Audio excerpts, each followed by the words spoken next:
Al-Quran, bila kita ikut Al-Quran, kita akan selamat dunia dan juga akhirat. Tapi bila kita tinggal panduan yang Allah telah bagi pada kita, kita akan rosak.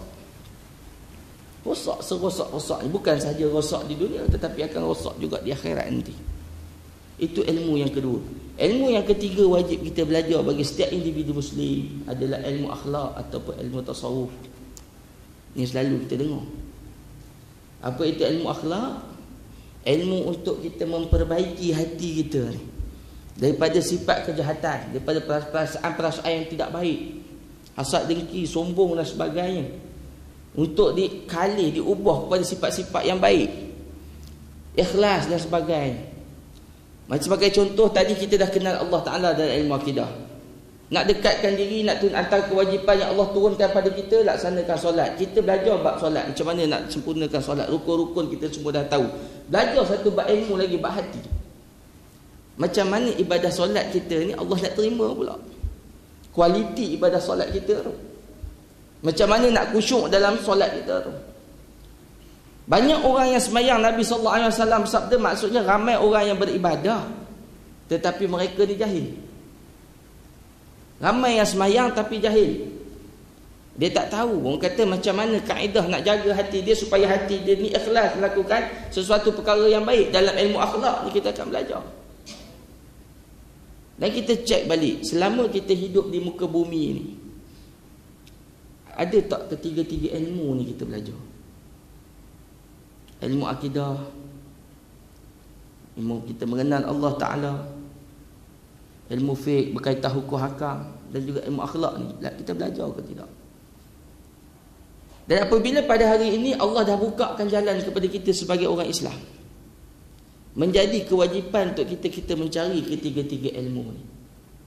Bila kita faham ketiga-tiga ilmu ni, kewajipan menuntut ilmu atas kita akan terangkat. Baru yang dikatakan kita menyempurnakan kewajipan menuntut ilmu tadi tu. Kalau kita ada PhD sekalipun dalam bidang selain pada tu, katakan kita pakar sains, kita hebat dalam kejuruteraan, kita ni pakar dalam bidang kedoktoran dan sebagainya, tapi tiga ilmu yang disebutkan tadi kita tak belajar, maka kewajipan menuntut ilmu atas kita masih belum terangkat lagi. Berarti kita kena cek balik, kita belajar atau tidak ketiga-tiga ilmu. Muslimin dan muslimat yang dirahmati Allah Ta'ala, suka saya pada hari ini nak ceritakan juga mengenai konsep syukur yang wajib kita buat sebagai hamba Allah Ta'ala. Dalam kitab Ihya Ulumuddin karangan Imam Al-Ghazali, dia kata kita sebagai manusia ni ada 3 sebab kenapa kita ni kena bersyukur banyak-banyak kepada Allah Ta'ala. Yang pertama, Imam Ghazali kata kita kena banyak bersyukur kepada Allah Ta'ala sebab Allah Ta'ala dah beri kemenangan kepada kita sewaktu kita dalam perut mak lagi. Maksud dia di sini dihuraikan dalam kitab Ihya Ulumuddin. Dia kata apa? Sewaktu benih ayah yang dikeluarkan, kalau bahasa sains dia sperma, yang dikeluarkan tu, setiap sekali dikeluarkan tu jumlah dia berjuta-juta sel yang dikeluarkan. Daripada berjuta-juta tu Allah pilih sel kita untuk disatukan dengan sel ataupun telur yang ada pada mak kita. Allah tu Maha Pengasih lagi Maha Penyayang. Pada mak dijadikan sel tu satu, dia tak jadi banyak. Kalau jadi banyak juga macam bapak jadi nanya kita. Satu pun kembar kadang-kadang sampai 4. Nampak? Ni Allah bagi satu, yang ini berjuta-juta. Daripada berjuta-juta ni Allah pilih satu je untuk dimasukkan dalam telur mak, untuk diciptakan sebagai makhluk, untuk dibentukkan sebagai makhluk. Itu yang pertama. Yang kedua, Imam Ghazali kata kita kena bersyukur kepada Allah Ta'ala setelah diberi kemenangan dalam perut mak, Allah ciptakan kita sebagai manusia. Laqad khalaqnal insana fi ahsani taqwim. Sesungguhnya manusia itu diciptakan sebaik kejadian, sebaik-baik kejadian. Cuba kita bayangkan kalau menang sekalipun dalam perut mak, Allah pilih kita tapi tak jadi manusia, jadi lembu. Kalau dapat tangkap buat korban okey lagi, kalau dia jadi dompenyek tu tak nak pegang tak boleh. Tapi jadi manusia kita ni. Banyak makhluk Allah cipta, tapi Allah pilih kita, Allah ciptakan kita sebagai manusia. Hati Imam Ghazali suruh kita fikir, kena banyak bersyukur. Itu pun dah diciptakan sebagai manusia. Ramai manusia ni tak reti bersyukur. Dia tak reti bersyukur sebab apa? Sebab dia tak kenal Allah Ta'ala. Itu sebab apa? Jadi bila tak reti bersyukur, dia pun ubah apa yang Allah dah tetapkan, termasuk diri dia sendiri, dia akan ubah. Yang mancung nak dipenyekkan, yang penyek nak dimancungkan. Yang rambut kerinting nak lurus nak kerinting. Yang gemuk nak kurus nak gemuk. Macam-macam. Sebab apa? Dia tak reti nak bersyukur kepada Allah Ta'ala. Sedangkan Allah menciptakan kita ni sebenarnya Allah dah kata laqad khalaqnal insana fi ahsani taqwim. Sebaik-baik kejadian. Yang kita tengok kurang pada kita, ada lebih yang lain Allah bagi pada kita. Macam kita kalau kita tengok kita ni rasanya tak handsome. Cuba tanya isteri kita. Handsome tak abang? Memang sekarang dia kata tak handsome. Kan? Macam tu juga kalau kita tanya suami kita, "Ai cantik tak?" Nak muntah kata. Dalam hati dia sayang. Kalau tak dah tahu nak muntah, apa pilih aku dulu. Sebab ada kecantikan yang Allah campakkan kepada kita ni untuk pasangan kita, bukan untuk orang lain. Untuk orang lain ni, orang perempuan dia suka sangat dengar macam tu. Tapi kita kena ingat, bila kita ubah saja kejadian Allah Ta'ala melawan fitrah yang asal, dia akan rosak. Walaupun secara zahir kita tengok, bila kita buat modify diri kita, buat bedah plastik dan sebagainya, nampak lebih cantik. Tapi banyak yang akan rosak. Kecantikan dia sebenarnya bersifat sementara. Cantik macam mana pun dia akan bersifat sementara. Bila isteri terlampau cantik, dah ubah pada kejadian, mula si suami ni rasa risau.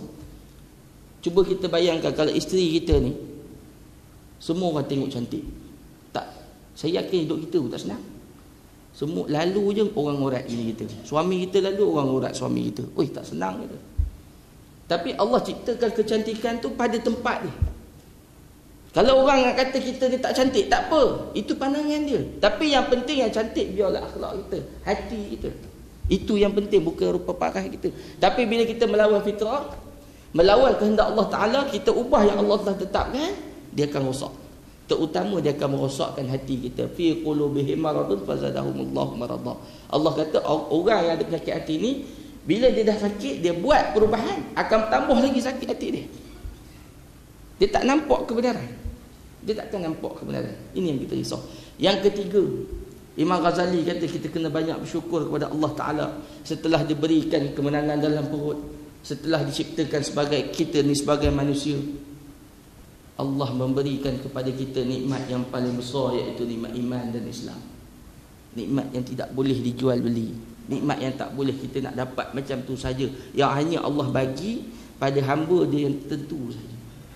Lahir-lahir kita ni dah Islam. Cuba lahir-lahir keluar-keluar bapak kita sambil value, macam mana cerita? Cuba fikir, kaya tu sambil value, projek dalam tangan, bapak aku bukan menteri, walaupun hitam sikit pun tak apalah. Tapi kita ingat balik. Tapi bila bapak kita tak Islam, mak kita tak Islam, hidayah Islam tu kita tak dapat. Walaupun kita kaya macam mana sekalipun, tak ada nilai. Tapi ayah kita walaupun orang susah tak ni, ayah kita orang susah nelayan, ayah kita susah tak ada kerja, cacat dan sebagainya, tapi dia lahirkan kita, mendidik kita sebagai orang Islam. Lahir saja kita Islam, Allah letak hidayah pada kita. Dan amat malang bagi orang yang telah diberi hidayah oleh Allah Ta'ala, tak reti nak guna hidayah ni untuk kepada jalan yang benar. Ini amat malang. Sebab tu kita kena renung balik, kita kena fikir balik, kita ni sebagai manusia, sebagai orang Islam, yang Allah dah campakkan nikmat iman dan Islam. Selama hidup kita ni macam mana kita jaga nikmat ni?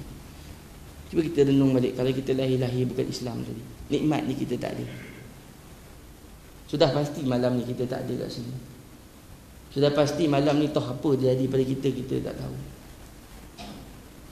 Kita kena ingat mulianya seorang manusia itu bukan sebab dia tu Melayu ke, dia tu India ke, dia tu orang Arab, tapi mulianya seseorang tu apabila dia berpegang kepada ajaran Islam.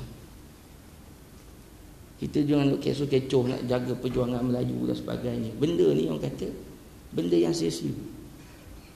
Tapi kalau orang yang berjuang pada jalan Islam, tidak akan ada sia-sianya. Sebab apa? Nabi sallallahu alaihi wasallam, hadis yang jelas, Nabi kata man da'a ila asabiyah falaysa minna, man mata ala asabiyah falaysa minna, man qatala ala asabiyah falaysa minna. Nabi kata barang siapa berjuang atas dasar asabiyah, atas dasar kebangsaan, perkauman, mereka bukan di kalangan umat aku. Nabi tak iktiraf dia sebagai umat dia. Barang siapa berperang